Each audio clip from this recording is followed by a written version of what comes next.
Radio Raheem here with Terence Crawford at Madison Square Garden, man. I don't even have to ask you why you're here. Every fight fan in the world wants to see this fight. You're a fight fan as well.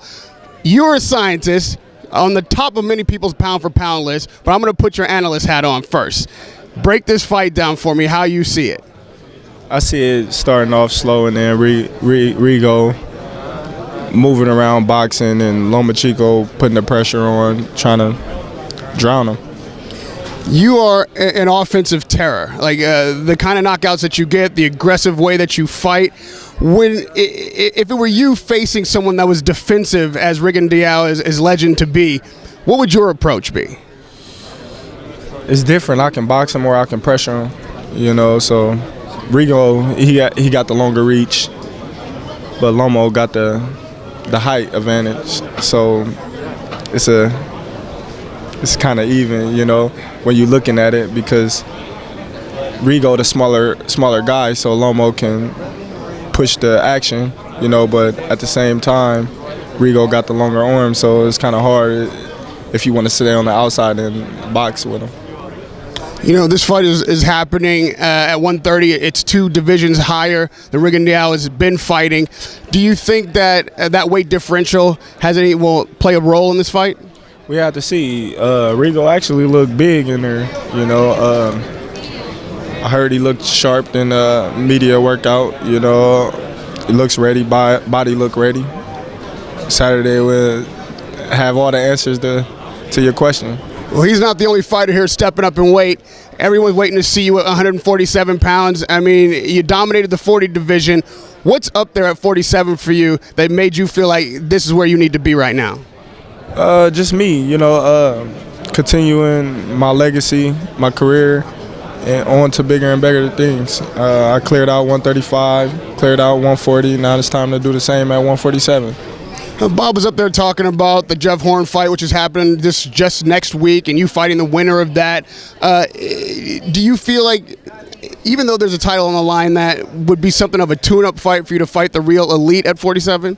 No fight is a tune-up fight for me. I take every fight like it could be my last. Jeff Horn is a champion. Can't take nothing away from him, and I'm just ready for the winner to step up and fight me next. You haven't even fought at 47 yet, but there's so much conversation about you and ERROL Spence. People obviously want to see that fight. I would expect that fight to be as popular as this one. What are your thoughts on ERROL Spence and what he's done at 47 and his matchup against you? He's a good fighter, but he's not indestructible. You know, every fighter have their own flaws, and I'm willing to exploit each fighter's flaws when we get in the ring. You're both heavy-handed guys. ERROL Spence knocks guys out as well. Who do you think has the most power, even at 47? Can you carry that kind of power, punch and power up there? Of course. You know, you'll see when I fight.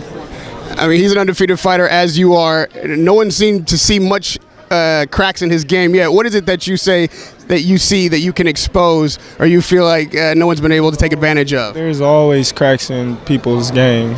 You know, you just got to go out there and hit the hole. That's all you got to do. Do you think 147 is where you will spend most of your career? Does that feel like a comfortable weight for you? Can you clear that division out? Of course. You know, but, you know, I'm moving up right now, and only time will tell. But right now I'm a 147-pounder. Will I go up to 154 in the near future? Who knows?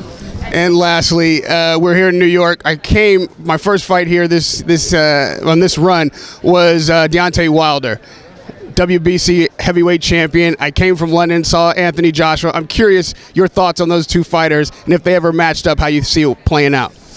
That's going to be a tough fight for both of them. But I honestly can say if Wilder hit Joshua like Klitschko, I don't know, but it's the same if Joshua can land one of them hard punches that he hit Klitschko with. You know, I don't know if Wilder can stand up to it. So it's going to be a good fight. Both of them tremendous fighters. I like both of them, and it'd be exciting to watch. This time next year, in 2018, what kind of straps will you have around your waist? What is your goal a year from now today? Just continue to be one of the best fighters in the world. You know, world champion. Keep fighting the best out there to fight. Looking spectacular in each and every one of my fights. Radio Raheem with Terence Crawford, always looking spectacular every time I see him fight. Thanks for the time, man. We can't wait to see you in the ring again. Radio Raheem with Terence Crawford.